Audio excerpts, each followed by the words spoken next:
PDSU నాయకులు ఆజాద్ ఉన్నారు. ఏం నిర్ణయం తీసుకోబోతున్నారు? రేపు జరిగేటువంటి మార్చి ఎట్లా జరుగుతుంది అనుకుంటున్నారు? ముఖ్యంగా రేపు జరగబోయేటువంటి మార్చిని వేలాది మంది నీట్ విద్యార్థుల్ని వారి తల్లిదండ్రులందరినీ కూడా భాగస్వామ్యం చేయాలని చెప్పేసి కూడా విద్యార్థి యువజన సంఘాలుగా మేము నిర్ణయం తీసుకోవడం జరిగింది. ఎందుకోసం అనంటే బీజేపీ పాలిత రాష్ట్రాలుగా ఉన్నటువంటి హర్యానా కానీ, రాజస్థాన్ కానీ, మధ్యప్రదేశ్ కానీ ఇలాంటి రాష్ట్రాలన్నీ కూడా లీకేజీలకు, ప్యాకేజీలకు కేంద్రాలుగా మారినాయి.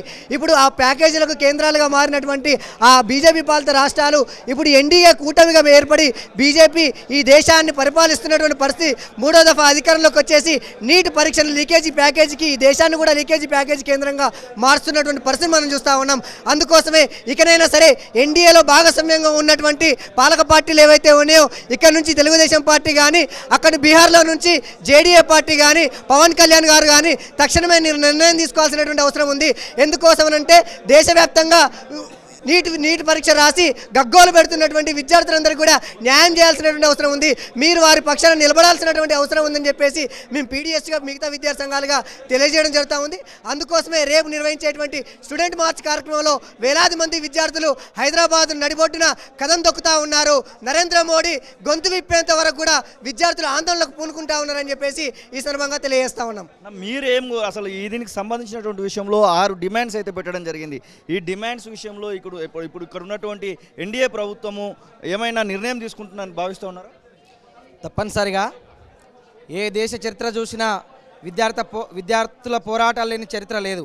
కాబట్టి ఇప్పుడు కూడా 24 లక్షల మందికి సంబంధించిన భవిష్యత్తు, ఆ భవిష్యత్తుని అంధకారంలోకి నెట్టివేసినటువంటి ఈ ఎన్టీఏ సంస్థని రద్దు చేయాల్సిందే.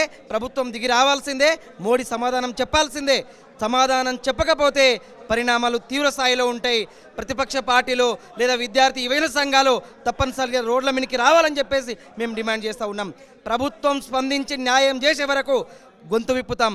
రెండో విషయం, ఈ ప్రభుత్వం కనుక స్పందించకపోతే ఎక్కడికక్కడ కేంద్ర మంత్రులను కానీ, ఎంపీలను కానీ అడ్డుకుంటాం. వాళ్ళ ఇండ్ల ముట్టడికి కూడా పూనుకుంటాం.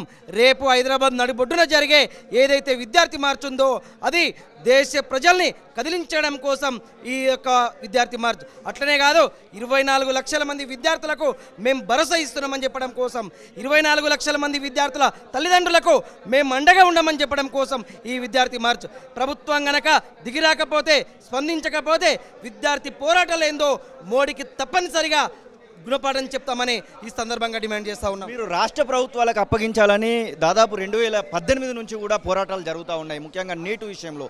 ఇప్పుడు ఇంకా పోరాటాలు ఉధృతం చేయడానికి ఏమైనా విద్యార్థి సంఘాలు పూనుకొని ఉన్నాయా? ఖచ్చితంగా ఈ ఉద్యమాన్ని తీవ్రతరం చేస్తాం. ఎందుకంటే ఇది సెంట్రలైజేషన్ ఆఫ్ ఎడ్యుకేషన్ వల్ల రాష్ట్రాల యొక్క హక్కులు, రాష్ట్రాల యొక్క విద్యార్థుల యొక్క హక్కులను హరించేటువంటి విధంగా ఈ నీట్ కానీ ఇలాంటి పరీక్షలు ఉన్నాయి. ప్రధానంగా సౌత్ ఇండియాకు సంబంధించినటువంటి రాష్ట్రాలకు సంబంధించినటువంటి విద్యార్థులు తీవ్రంగా అన్యాయానికి గురవుతున్నారు. మదర్ లాంగ్వేజ్లో కూడా ఎగ్జామ్ నిర్వహించాలని విద్యార్థి సంఘాలు, విద్యార్థుల తల్లిదండ్రులు, ప్రభుత్వాలు, ప్రధానంగా తమిళనాడు రాష్ట్రానికి సంబంధించినటువంటి ముఖ్యమంత్రి అనేక సందర్భాల్లో కేంద్ర ప్రభుత్వాన్ని డిమాండ్ చేసేటువంటి విధంగా మాట్లాడినా కూడా ఈరోజు కేంద్ర ప్రభుత్వం పట్టించుకోకుండా అన్యాయం చేసేటువంటి విధంగా తీసుకొస్తుంది. కాబట్టి గతంలో ఎట్లయితే ఉందో రాష్ట్రాల పరిధిలోకి తీసుకొచ్చినప్పుడే విద్యార్థులకు న్యాయం జరుగుతుంది. ఏ రాష్ట్రాల్లో ఉన్నటువంటి లాంగ్వేజ్ ఏదైతే ఉందో ఆ లాంగ్వేజ్లో పరీక్ష నిర్వహించినప్పుడు విద్యార్థులకు సరైనటువంటి న్యాయం జరిగేటువంటి అవకాశం ఉంటుంది. ప్రధానంగా ఈరోజు కేంద్ర ప్రభుత్వం విద్యారంగాన్ని తన గుప్పిట్లో పెట్టుకోవడంలో భాగంగానే ఈరోజు విద్యారంగాన్ని మొత్తం శాస్త్రీయమైనటువంటి విద్యా విధానాన్ని అశాస్త్రీయం చేసేటువంటి విధంగా ఈరోజు పన్నాగా పడింది. ఇది 24 లక్షల మంది విద్యార్థుల జీవితంతో కూడుకున్నటువంటి వ్యవస్థ. ఇప్పటికీ నరేంద్ర మోడీ మౌనంగా ఉన్నాడంటే ఇది చాలా సిగ్గుచేటు. తక్షణమే మోడీ స్పందించాలని కూడా ఈ సందర్భంగా మేము డిమాండ్ చేస్తున్నాం. ఈరోజు కేంద్ర విద్యాశాఖ మంత్రిగా ఉన్నటువంటి ధర్మేంద్ర ప్రధాన్ విద్యార్థుల ధర్మానికి వ్యతిరేకంగా అధర్మాన్ని పాటిస్తున్నటువంటి ఈ విద్యాశాఖ మంత్రి తక్షణమే రాజీనామా చేయాలని ఈ సందర్భంగా డిమాండ్ చేస్తున్నాం. ఈరోజు పరీక్ష నిర్వహించేటువంటి ఎన్టీఏ అనేది ఒక హేతుబద్ధత లేనటువంటి సంస్థ.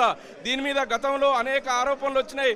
నెట్ పరీక్ష నిర్వహణలో కూడా ఆరోపణలు వచ్చినాయి. కాబట్టి ఈ సంస్థను రద్దు చేసి విద్యార్థులకు న్యాయం చేసేదాకా మా పోరాటం కొనసాగుతుంది. కాబట్టి మేము చేసేటువంటి పోరాటంలో విద్యార్థులు, తల్లిదండ్రులు అందరూ భాగస్వామ్యం కావాలని మీడియా ద్వారా విజ్ఞప్తి చేస్తున్నాం. అసలైన తొలి వెలుగు.